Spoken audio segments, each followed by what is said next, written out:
This is New Zealand's Northland.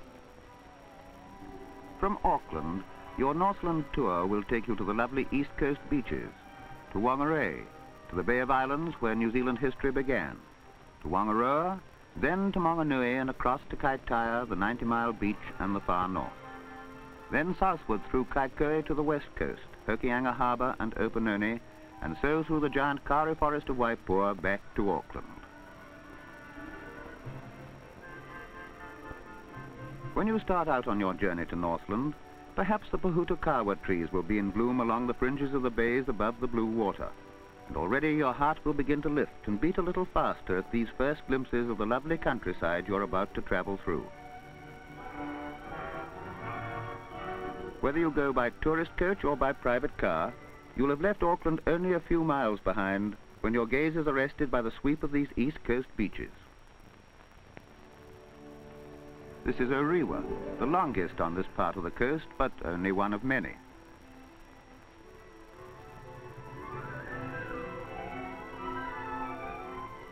Close inland, there is pastoral country, rolling hills and valleys broken by trees and hedges and native bush.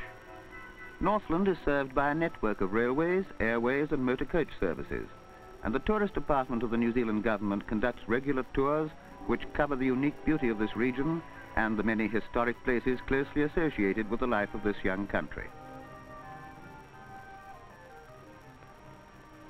Northland has its share of New Zealand's great dairy industry, and you'll see many scenes of rural activity as you move onward through an ever-changing landscape, crossing tall hills, leaving the sea and returning to it. And now Whangarei heads loom up, and Mount Manaia, 1,400 feet of storm-beaten crag.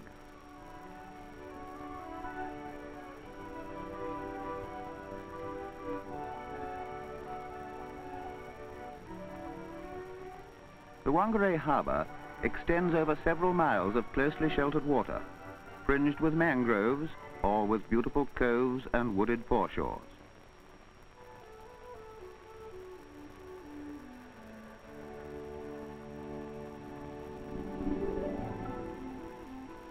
On the launch excursion trip from Whangarei, you'll call in at Parua Bay and spend some time at the small but most attractive hotel overlooking the water.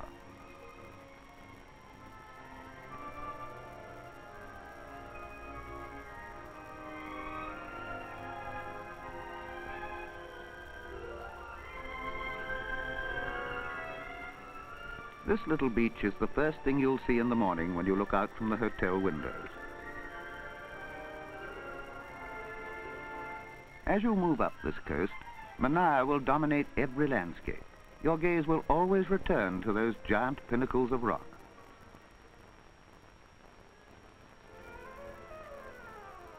No day in the sun's complete without this.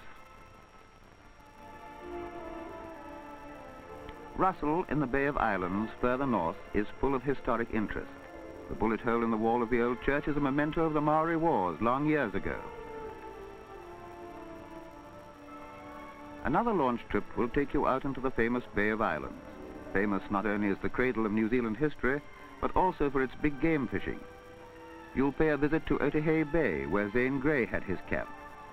Big game enthusiasts from all over the world visit this place, and bring in swordfish like these, but you should have seen the ones that got away.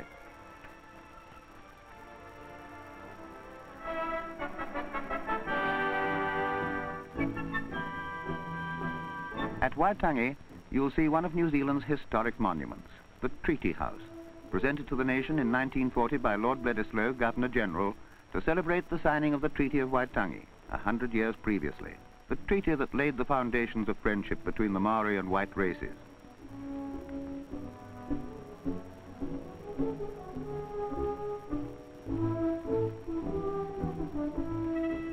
The emblem of British freedom floats over this historic site.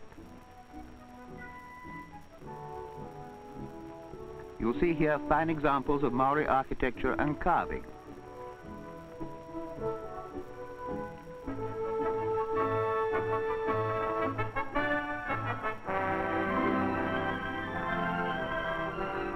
Not far away is the settlement of Kerikeri, where New Zealand's first wooden house was built. You can see it over on the right. and on the left is the old stone store, another historic landmark.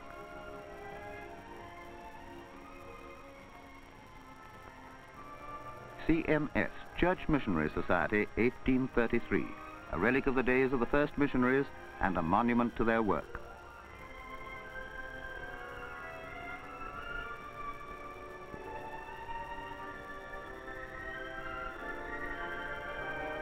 At Whangarei, another magnificent harbour further north still, you'll pay a visit to the fishing lodge, where big game fishermen come in the season. Like the Bay of Islands, this is a famous resort for fishermen and holiday makers.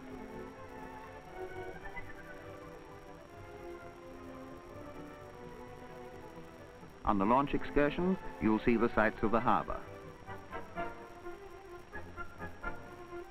These are known as the mushroom rocks. In these northern latitudes, the deep, luminous blue of the water is a perpetual delight. Your memory of this place will have sapphires for its setting. If you want to go fishing, maybe that can be arranged too. Either ordinary line fishing for smaller fish, or if the weather and the season are right, a launch trip after something a little larger. You mightn't care to run across one of these things on a dark night, but shark fishing in the grand style is something to remember all your days. The titanic contest between man and fish usually lasts for several hours, with excitement running high all the time.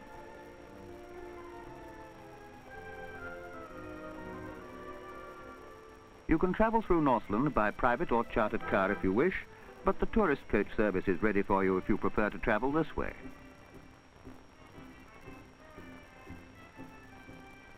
This is a glimpse of Whangarei Harbour, the northernmost of the wonderful series of harbours on the east coast.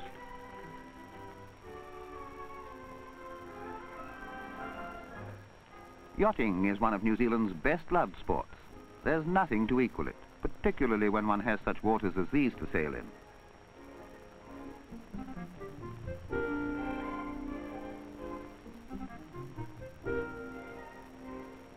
These northern harbours are also ports, serving the economic life of the community. Here you see bales of wool being loaded aboard ship at Whanganui Wharf.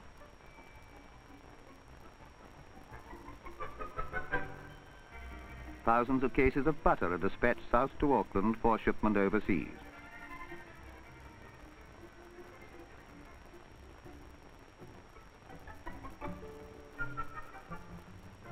Still moving north, you'll come upon the great expanse of Cooper's Beach, fringed with Pahuta trees. This is a favorite camping place where holidaymakers can lie in the sun or swim or go for long rambles along the foreshore and over the hills.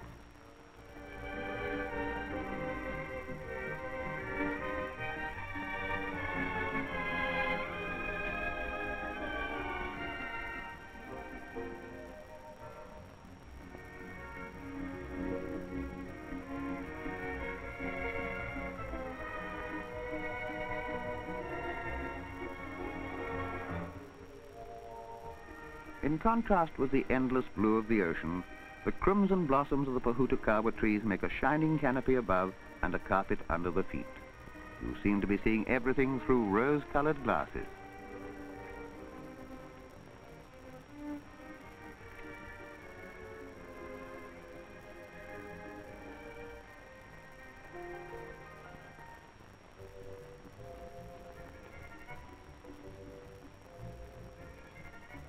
From the beauty of the east coast, you'll pass to another sort of beauty, wilder, grander in its scale, over on the west coast. The 90-mile beach extends nearly to the northernmost tip of New Zealand. The loneliness, the wild grandeur, and the sense of space will take possession of you. Here, the stormy Tasman Sea sends a great surf tumbling onto the beach.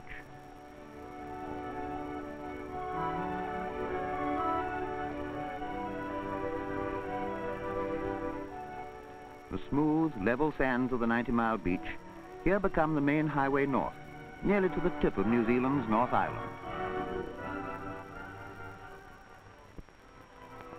Here, on the enormous sand dunes, you'll see the geometry of the wind.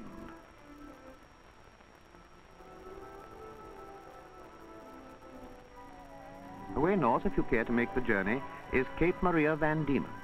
You'll see very few people in this wild and remote region. According to the old Maori legend, the spirits of the dead make their way to the far north of New Zealand, and at Cape Reinga, the very furthest tip of the mainland, they leap from a high rock into the waves and the swirling kelp, and are taken back to the homeland of their gods, ancient Hawaii.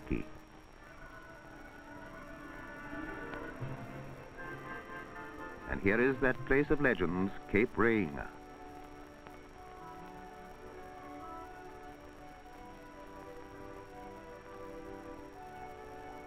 On either side of this narrow peninsula lie the Tasman Sea to the westward and the Pacific Ocean to the east, isolating New Zealand geographically from the 5 continents. From the lighthouse one can see the meeting of the 2 oceans, their strong currents swirling in a wild mill race. From this lonely region you'll move southward, down the line of the west coast now, your journey taking you through quieter scenes of bush and waterfall. Until you come to the huge expanse of the Hokianga Harbour, a long reach of water stretching far inland. The white breakers of the open sea pile in upon this coast. Over 1,000 miles away across the Tasman lies Australia.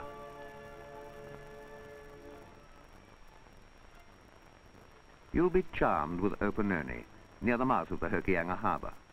It's one of those holiday places to which people return again and again after falling under its spell. And there's good snapper fishing here too. The Ernie Hotel stands right on the edge of the water. You can fish and swim and sunbathe to your heart's content. Southward from Ernie, you'll find one of New Zealand's national treasures, the great Quarry forest of Waipua. This fine timber is part of Britain's history. Spars made of New Zealand kauri were used on Nelson's ships at the Battle of Trafalgar. This wonderful forest is preserved in its natural state so that present and future generations may know the glory of New Zealand's kauri lands.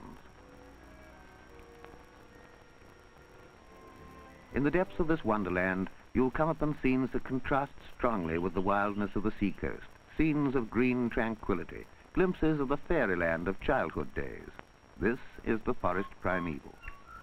Day long, year long, yes, century long, the sun fills the deep glades with light and makes a tracery of green and gold. The rain falls and brings fresh life to the roots of the forest. Storms lash the tall treetops.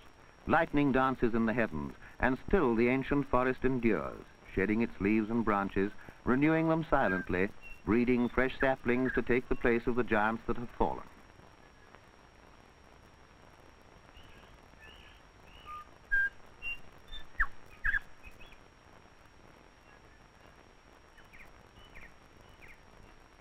Here's that great tree, Tane Mahuta, in the Maori language, king of the forest, more than 1,200 years old. At the time of the Norman conquest of England, this was already a tall tree, well established in its home. 68 feet from ground to first branch, it takes more than a score of men to surround it. These 2 trees are called Darby and Joan. Now you near the end of your journey, but though you bid adieu to the forest and rolling hills, the wild sea coast and evergreen bush of Northland, your memories too will remain evergreen.